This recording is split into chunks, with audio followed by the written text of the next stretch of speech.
welcome back to your pick'em segment. This is week 6 of high school pick'ems. This is what, I don't know what week we're in college and NFL. Yeah. But we're in week 5 of NFL, and I think we're in week 5 of college. No, in week 6 of college. So, all of our pick'ems, you're back with Zach. Oh, Cam. And Tyler. Gosh. No, keep it going. You can, that's Cam, you gotta lock in. He is not locked in right now, people. It's currently 8 o'clock in the morning. We're all pretty tired, so. Yeah, I'm good. But for our very first pick'em of the day, 2 teams that are really dominant in their district, 2 teams that have won a lot of state championships in their district. We have the 3rd ranked Tupelo Golden Wave going up against the 14th ranked West Point and Green Wave. Like I said, Tupelo really dominant, Mississippi in general really dominant in 7A. West Point really dominant in 5A. At the end of the day, I just think Tupelo's a better team. So give me Tupelo. I would argue that, like you said, Zach, both of these teams are probably one of the best teams in the division. But like you said, Tupelo, not only is it a bigger school, I just feel like if you put them side by side, Tupelo has a much better defense, much better offense. And I don't think West Point is ready for it, so give me Tupelo. And I'm going to go ahead and go with Tupelo as well. This is a rivalry game. These schools are not far down the road each other. This is part of the rivalries between like Tupelo, Starkville, West Point. They all got a little rivalry going on. Both these schools are literally like 30, 40 minutes from each other, like right down the road from each other. So it is a very anticipated game. Probably going to be a big crowd, but I'm going to give a slight edge to Tupelo. Alright, next we have our reigning 6A state champs, West Jones, the Mustangs.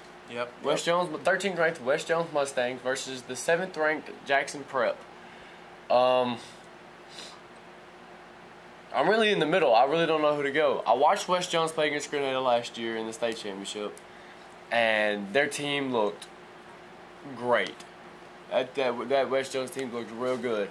I've never seen Jackson Prep play, so Tyler, what do you got for us?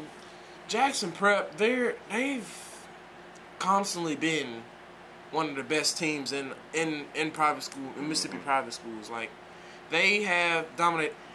People don't really know about this. 21 state championships from Jackson Prep. That's an insane number of just dominating your overall in your state. But I'm gonna stay with Jackson Prep, even though West Jones.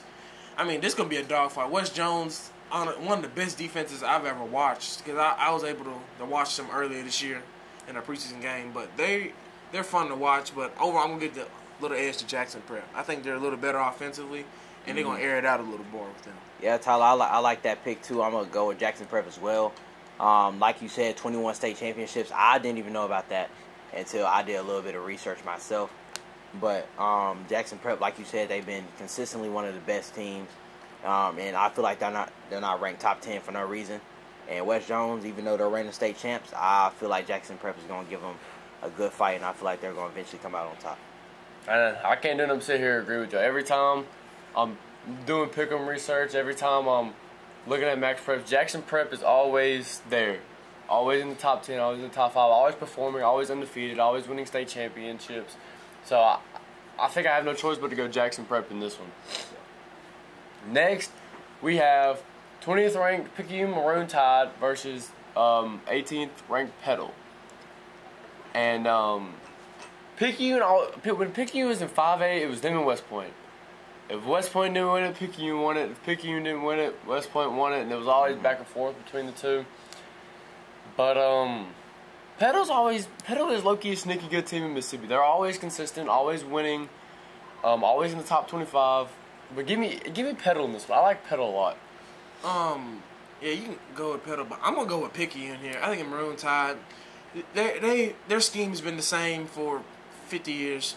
They want to run the ball, very wishbone, run heavy, dominate the line of scrimmage, and I don't think that's gonna stop them. I had no trouble running the ball this game Friday, so I'm gonna give the little edge to the Maroon Tide. But Petal, very good program, but I think the Maroon Tide's gonna win.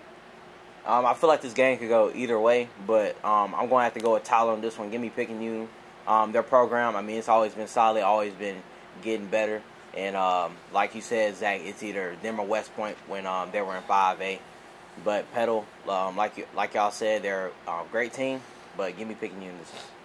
All right, now on to our college pick'ems. For our first game of the week, we have 9th-ranked Missouri Tigers versus 25th-ranked Texas A&M Aggies.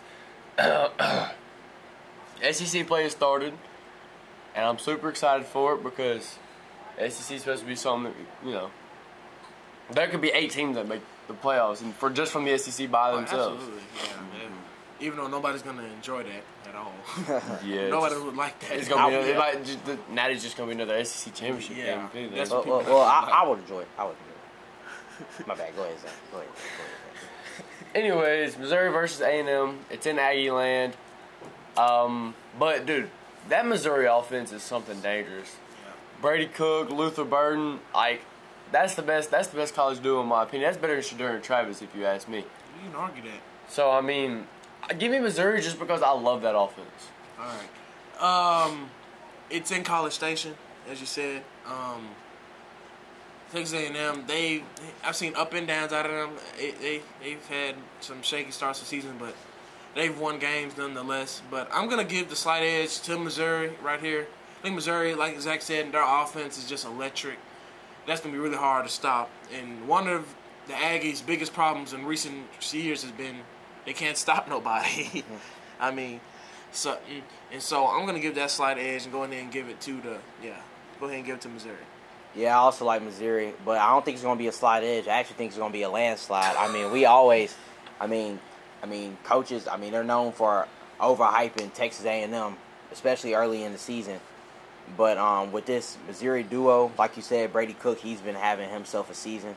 And this offense, I feel like it's just way too dominant for this Texas A&M team to stop.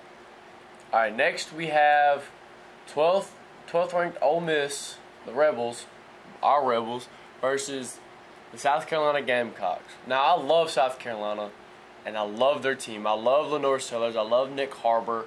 I love that South Carolina team. And Ole Miss just lost to Kentucky. But let's not sit here and act like Kentucky is a slouch. Oh, not at all. Kentucky is a very good. I'm about to say this is a team that went to the last second with Georgia. I mean, that's not a sloucher team at all. That Kentucky team is a very good underrated team this year. Absolutely. But I think this is a bounce back week for Ole Miss, even though it is in South Carolina. Yeah. I still think Ole Miss is going to get it done on the road. So give me the Rebels.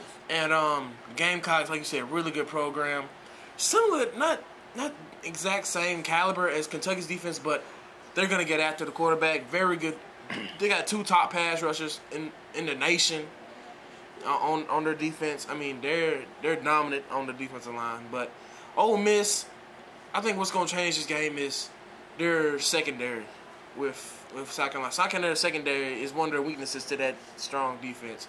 And I think with Ole Miss, if they can get Harris going and Watkins going and Juice Wells going, that it's going to be a long day with that defense. So, yeah, not to mention, they can always throw it to preschool as well. And another thing, South Carolina, they're running heavy offense. Are they going to be able to keep up with Ole Miss in that fast-paced offense? So I'm going to give the slight edge and go ahead and give that to the Rebels. Well, Tyler, I know as you said, can South Carolina keep up? Well, South Carolina, they've been able to. They've been doing a really good job keeping up with top 10, top 15 teams as of recently. But like I said, Ole Miss, even though they did lose to Kentucky, like I said, Kentucky, they're a really sneaky good team as well.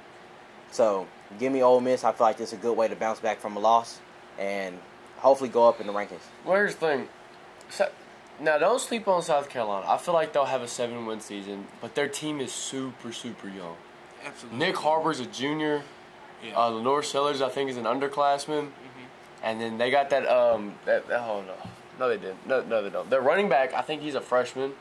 So, don't sleep on the South Carolina team for the future to come. Because that team is really young and they're already really good. Now, next, we have unranked SMU versus 21st ranked Louisville, I think. And Louisville coming off a big loss to Notre Dame. Now, let's not act like Notre Dame was a bad team. I think that NIU game was just a fluke after the way I've seen Notre Dame play after the past couple of weeks. But, give me SMU for the upset. I like the Mustangs here in the upset. SMU's always been a really good, underrated team. Yeah, and like you said, SMU is the team I've always loved, just as a program. I think they've always been pretty decent in recent years. Like I said, butt-handled. Students going to the annex, please use the doors by the middle school cafeteria. The doors at the end of the hall will not be accessible. Thank you. That's AJ. All right, we can edit that out. All right. Yeah, we'll just keep it going. All right. But I think that SMU, like I said, butt handled Florida State last weekend. I mean, Florida State, I don't even know what they got going on right now. They need to get moved down to the Sun Belt or something. This ain't looking good at Take all. them out of the P4. Make a tournament. I don't even know. This is looking bad at this point. But I'm kind of want to. I'm gonna stay with Louisville just on the safer side, even though this is gonna be a dogfight. I bet. I mean, this is one of those games that's gonna go to the last second, because Louisville they've been up and down as well. Had a shaky schedule, but I think they're gonna pull this one out somehow. So yeah, give me Louisville. Also like Louisville, Zach, like you said, their loss to Notre Dame. I mean, I still can't take Notre Dame serious after that loss to NIU. But like you said, I feel like it was just a fluke. But like y'all said, SMU, I mean, they've been a really good team. I mean, these recent years. I mean, they've been ranked these recent years, actually. But Louisville, I feel like if you put them side by side, I still feel like they're the better team, in my opinion. But like you said, it could go either way. I wouldn't be upset, but give me Louisville. All right, now on to our final college pick'em for the day. We have the 4th-ranked Tennessee Volunteers versus the unranked Arkansas Razorbacks. Oh, dude, same with South Carolina. I love Arkansas's team. I love how young they are. I love how good they are at to be so young.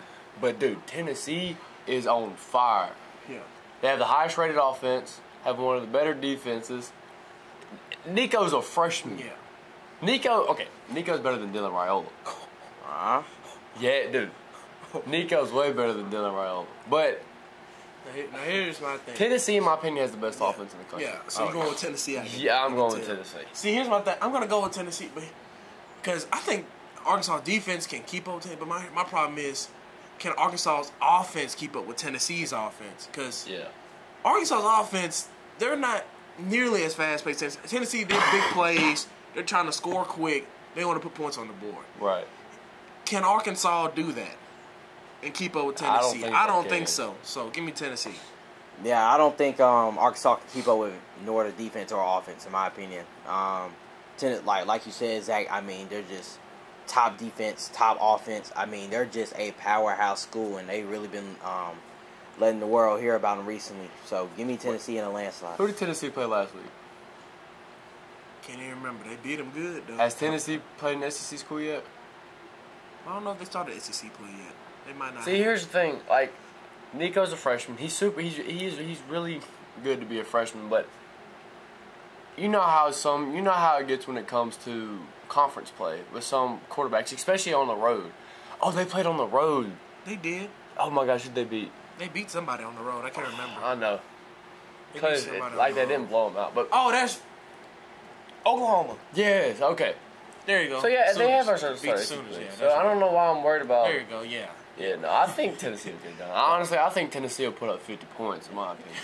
They could very well. Oh, yeah, by far. Make it 60. Oh wow. All right, now on to our NFL games. First, we have the Bills versus the Texans. Both teams. Go ahead, Tyler. Bills take. I don't know, because the Bills have been looking shaky lately. I mean, Like they went they started went from off last 20-0. week from beating the Jaguars by 30, and then this week got beat by 30 by the Ravens. And the Texans, they look like a very good team so far. They got smoked by Yeah. who did But they get beat I'm by? going. This is gonna be Diggs' get back game. Yeah. Diggs' return game. Give me the Texans. I think Texans, they're gonna come out and just they Bills ain't gonna be ready. I mean, Bills, they. Yeah, Tyler, you made a great point with that. Diggs is returning to Buffalo for the first time since he left.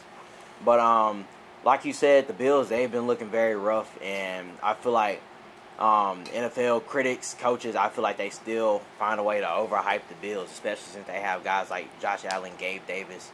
They don't have like Gabe that. Davis. Gabe Davis is on the They ain't got Jaguars. him no more. Oh, they don't? No. Cooked. That's what Josh I'm saying. Allen, you know what I mean. You know what I mean. I mean, they're still. I mean, on paper they look like a good team, but so far they haven't been shown. On paper, they don't even look like a good They team. got Curtis Samuel. On paper, they don't even look like a good team. They lost.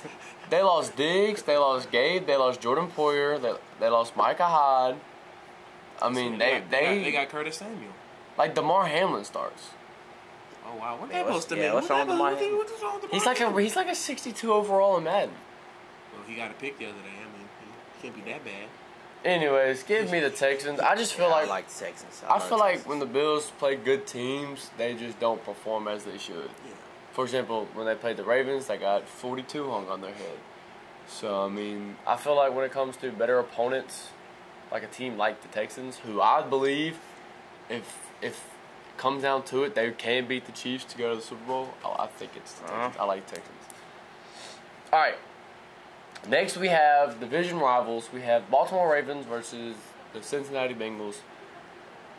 Now, the Bengals are like, they do this every year. They start off like crap. And then finish out like amazing. Yeah, but Burrow ain't ready for Lamar. Give me the Ravens. Give me Baltimore. That rushing attack has been looking insane. I mean, Derrick Henry, he been dominating so far. And I'm gonna say easily give me the Ravens. I like Baltimore. I also like Baltimore. They've been able to pick up from, the shaky start they had at the beginning of the season. And kind of like the Bills, I feel like people just still find a way to overrate the Bengals, in my opinion. So, give me Baltimore. And for our last and final pick'em of the day, our last NFL pick'em, we have more division rivals. We have the Tampa Bay Buccaneers versus the Atlanta Falcons. And I like the Bucs. I agree. I agree. That's a good I like pick. the Bucs. That's a I great like pick. the Bucs. Falcons, they've been growing. I mean, they've been improving since week 1. But I just don't Bucs has looked phenomenal. Dude, Baker's Baker's bounced back. Baker's balling, man. Baker's bounced back. I'm a Browns fan. I'm shedding mad. tears right now. I'm here. I'm frustrated. Yeah, I'd be mad. I never see why they let him go in the first place. I don't either. Because I mean, that's your quarterback that's gotten you your first playoff win in 30 years. You trade him away. Just for him to go to the Bucs after Brady left and start balling. ball So, out. yeah. Because not only that, the Bucs have a good receiving core.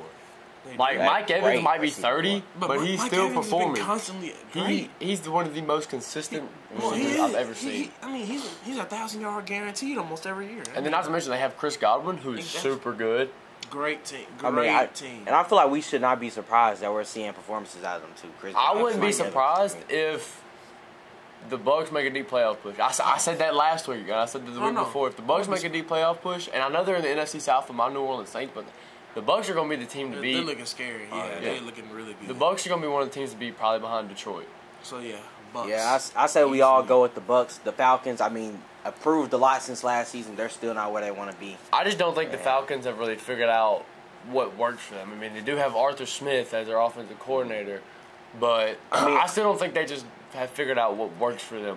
Because if, like, Kyle Pitts is going to be a bust because the Falcons don't use him the right way.